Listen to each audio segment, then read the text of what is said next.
Climate game changer બન્યા। વડોદરા સહિત ગુજરાતની 1000 સ્કૂલોમાં ભણતા વિદ્યાર્થીઓને ક્લાઇમેટ ગેમ ચેન્જર બનાવવા માટેની શિક્ષણ સામગ્રી તૈયાર કરવામાં આવી છે।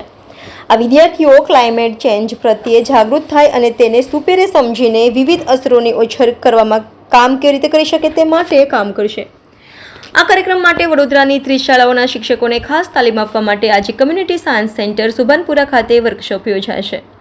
ક્લાઇમેટ ગેમ ચેન્જર વિદ્યાર્થીઓ બનાવવા માટેનું મટીરિયલ તૈયાર કર્યું છે। વિદ્યાર્થીઓ જુદી જુદી ગેમ્સથી ક્લાઇમેટ ચેન્જ પરત્વે જાગૃત થશે। આ માટે ક્લાઇમેટ ગેમ, કીબોર્ડ ગેમ, મેથાપોદ ગેમ, કરિયર ગેમ, વસુધૈવ કુટુંબકમ ગેમ જેવી ઇન્ટરએક્ટિવ ગેમ્સનો સમાવેશ થાય છે।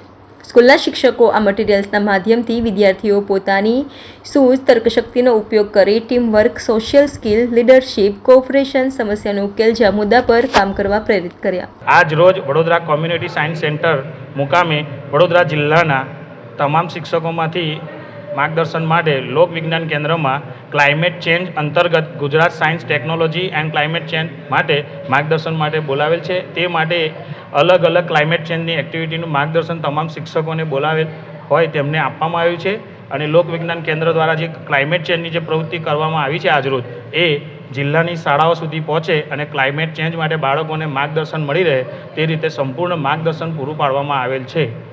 રોહિત હસમુખભાઈ પરસોત્તમભાઈ, મુખ્ય શિક્ષક, માલસર પ્રાથમિક શાળા, તાલુકો સિનોર, જિલ્લો વડોદરા। આ એક્ટિવિટી જે અમે અહીં લોક વિજ્ઞાન કેન્દ્ર વડોદરા સુભાનપુરાથી શીખીને જઈશું એ અમારા બાળકો સુધી અમે પહોંચાડીશું એ બદલ બી અમે એમને ખાતરી આપીએ છીએ। જય હિન્દ, જય ભારત। આજે લોક વિજ્ઞાન કેન્દ્ર વડોદરા ખાતે Gujarat council on science and technology અને ક્લાઇમેટ ચેન્જ ડિપાર્ટમેન્ટ ગુજરાત ગવર્મેન્ટનું એમણે એક કીટ બનાવી છે। તો એના ઓરિએન્ટેશન ટીચર્સ માટેના રાખેલો એક પ્રોગ્રામ છે। વડોદરા ડિસ્ટ્રિક્ટની 30 શાળાઓના શિક્ષકો અહીં આજે આવ્યા છે અને તેમજ ખાસ નિષ્ણાતો અહીં આવશે જે ગુજકોસ્ટે ઓર્ગેનાઇઝ કર્યો છે।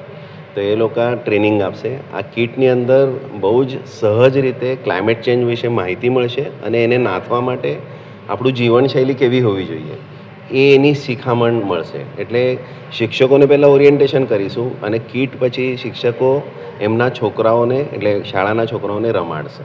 તો વડોદરાની રૂરલ એરિયાની ખાસ કરીને 30 શાળાઓના શિક્ષકો આજે અહીં છે અને એ બધા આ કીટ લેશે ટ્રેનિંગ પછી અને એ કીટને કેવી રીતે વાપરવી, એનો શું મેસેજ છે એ બધાની આજે ઓરિએન્ટેશન રાખેલું છે। હું ડૉક્ટર જીતેન્દ્ર ગવળી નિયામક તરીકે પ્રાદેશિક લોકવિજ્ઞાન કેન્દ્ર ખાતે કામ કરું છું।